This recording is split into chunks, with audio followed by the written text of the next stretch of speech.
தலையில தேங்காய் எண்ணெய் தடவுற பழக்கம் முந்தைய தலைமுறையினர்கிட்ட இருந்தது. இப்ப யாருமே தலையில தடவுறது இல்ல தேங்காய் எண்ணெய. இதனால பாதிப்புகள் ஏதாவது வருமா? அது டிவி அந்த டெலிவிஷனில் இந்த காலத்துலலாம் நிறைய அந்த ஷாம்பு ஆடு கொடுப்பாங்க. அப்படியே அந்த பெண்மணியோட முடி அப்படியே அவ்வளோ ஷைனிங்காக அப்படியே இந்த பக்கமும் அந்த பக்கமும் இட் வில் ஸ்விங் பார்த்துருப்பீங்க. அதனால் இன்றைக்கி இருக்கிற தலைமுறை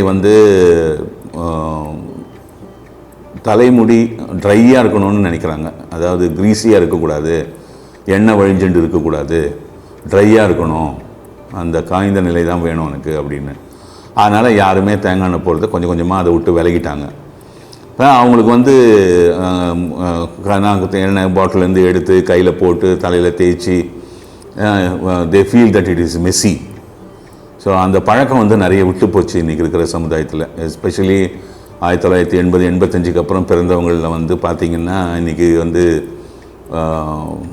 ஏனைய அந்த வயதுக்குரியவர்கள் எண்ணெயை பூசுறதில்ல, தலைமுடிக்கு தேங்காய் எண்ணெய் கொடுக்கறதில்ல. தேங்காய் எண்ணெய் ஒரு அற்புதமான பொருள்.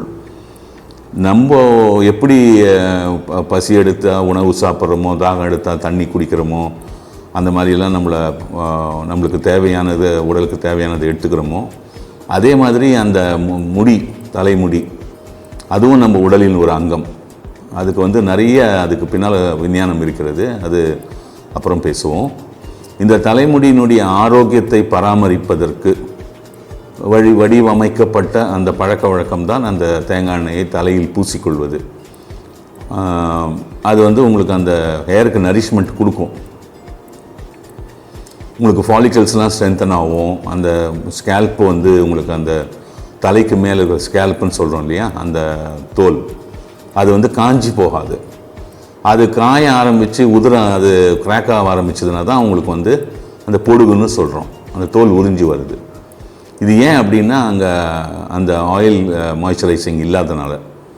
இப்போ நிறைய க்ரீமெல்லாம் வந்துடுச்சு, அதெல்லாம் உங்களுக்கு அந்த அளவுக்குலாம் ஒன்றும் ஹெல்ப் பண்ணாது. அப்புறம் இந்த பொடுகுன்ற தொந்தரவு வந்துடுச்சுன்னா அதை நிறுத்துறது ரொம்ப கஷ்டமாக போகுது. அதனால் தேங்காய் எண்ணெய் கண்டிப்பாக நீங்கள் வாரத்தில் ஒரு 2 முறை இல்லது 4 முறை நீங்கள் பயன்படுத்தி, உங்களுக்கு ஹேர் ட்ரையாக இருக்கணும்னு நினச்சிங்கன்னா நீங்கள் ஒரு 1 ஹவர் இருந்துட்டு அதுக்கப்புறம் நீங்கள் என்ன யூஸ் பண்ணுறீங்களோ யூஸ் பண்ணி குளிச்சுட்டு தொடச்சி நீங்கள் ட்ரை பண்ணிக்கலாம் ஹேரை. ஆனால் தேங்காய் எண்ணெய் கண்டிப்பாக தலைக்கு பயன்படுத்தணும்.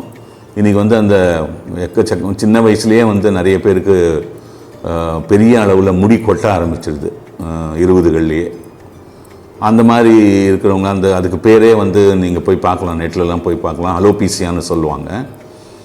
அதெல்லாம் தவிர்க்கணும் அப்படின்னா நீங்கள் தேங்காய் எண்ணெயை முறையாக பயன்படுத்தின்னு வந்தீங்கன்னா உங்களுடைய தலைமுடியின் ஆரோக்கியத்தையும் காக்க முடியும், முடி உதிர்வை தடுக்க முடியும். உங்கள் முடி ஒரு சிங்கிள் ஒரு ஹேர், ஒரு தனி ஒரு முடி எடுத்திங்கன்னா அதுக்கு ஒரு திக்னஸ் இருக்கும். அந்த முனை பிரியக்கூடாது. அந்த திக்னஸ் குறைய குறைய அந்த முனை பிரிஞ்சுவிடும், 2 பிரிஞ்சிருக்கும். அப்போவே நீங்கள் தெரிஞ்சுக்கலாம் உங்களுடைய தலைமுடி ரொம்ப நலிவடைஞ்சு போயிருக்கு அப்படின்னு. அதை உங்களுக்கு தேங்காய் எண்ணெய் கண்டிப்பாக ஓரளவுக்கு காப்பாற்றும். முடி கொட்டுறதையும் உங்களுக்கு ஓரளவுக்கு அதை தடுக்க முடியும். அதனால் இது ஒரு முக்கியமான பழக்க வழக்கமாக பெண்கள் ஆண்கள் எல்லாருமே இன்றைக்கி அந்த தலைமுடி அதிகமான உதிர்வில் கஷ்டப்படுறாங்க. அதுக்கு நல்ல பொருளும் மார்க்கெட்டில் எதுவும் இல்லை அதை நிறுத்துறதுக்கு. அதை நாங்கள் ஒன்று பண்ணி கொடுத்து நீங்களும் பயன்படுத்தியிருக்கீங்க, உங்களுக்கும் தெரியும். அதனால் தலைமுடிக்கு தேங்காய் எண்ணெய் தடவுறது முக்கியமான ஒரு பழக்க வழக்கமாக நாம் அனைவரும் கடைப்பிடிக்க வேண்டியது நமக்கு நன்மையை பயக்கும். வணக்கம், நன்றி.